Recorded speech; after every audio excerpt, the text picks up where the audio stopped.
நீங்கள் வந்து நிறைய பேருக்கு அவார்டு வாங்கியிருப்பீங்க, உங்களுடைய குருவினே நிறைய வாட்டி சொல்லியிருக்கீங்க, லாரன்ஸ் மாஸ்டர் கையில் அவார்டு வாங்கியிருக்கீங்க. மாஸ்டர், உங்களுடைய சிஷியனை பற்றி வார்த்தைகள் மாஸ்டர். ரொம்ப சந்தோஷமாக இருக்குது. என்னென்னா இவர் என்கிட்ட சொல்லியிருக்கார், master Prabhudeva master, Lawrence master, அதுக்கப்புறம் சாண்டி மாஸ்டர்னு பேர் இருந்தோம். ஸோ அது வந்து மனசுக்குள்ளே இல்லாமல் அது எனக்கே ஃபோன் பண்ணி நான் இப்படிலாம் வரணும் மாஸ்டர், ப்ளஸ் பண்ணுங்கன்னு சொல்கிற ஒரு நல்ல மனசு. நல்ல டான்ஸ் பண்ணுவா போல், நல்ல டேலண்ட். அது வேறு மட்டும் இல்லாமல் 6 பேக்லாம் பண்ணி ஒரு வீடியோலாம் பார்த்தேன், பயங்கரமாக இருந்தது. ஸோ அது பார்க்கும்போது என்ன தோணுச்சுன்னா, தம்பி வந்து வெறும் டான்ஸை மட்டும் நம்பி இல்லை, ஆக்டிங்கும் ட்ரை பண்ணுறாருன்னு தோணுச்சு. ஏன்னா அடுத்த லெவல் போகணுன்னா, இப்போ நான் ஒரு குரூப் டான்ஸரே இருந்தால் மாஸ்டராக இருக்க முடியாது, அப்புறம் டைரக்டராக இருக்க முடியாது, ப்ரொடியூசராக இருக்க முடியாது, இப்போ உங்கள் முன்னாடி ஹீரோவை நிற்க முடியாது.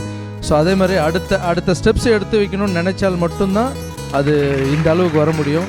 ஸோ நீங்கள் மென்மேலும் மிகப்பெரிய நடிகர் ஆகணும்னு நான் வணங்குற ராகவேந்திர சாமி.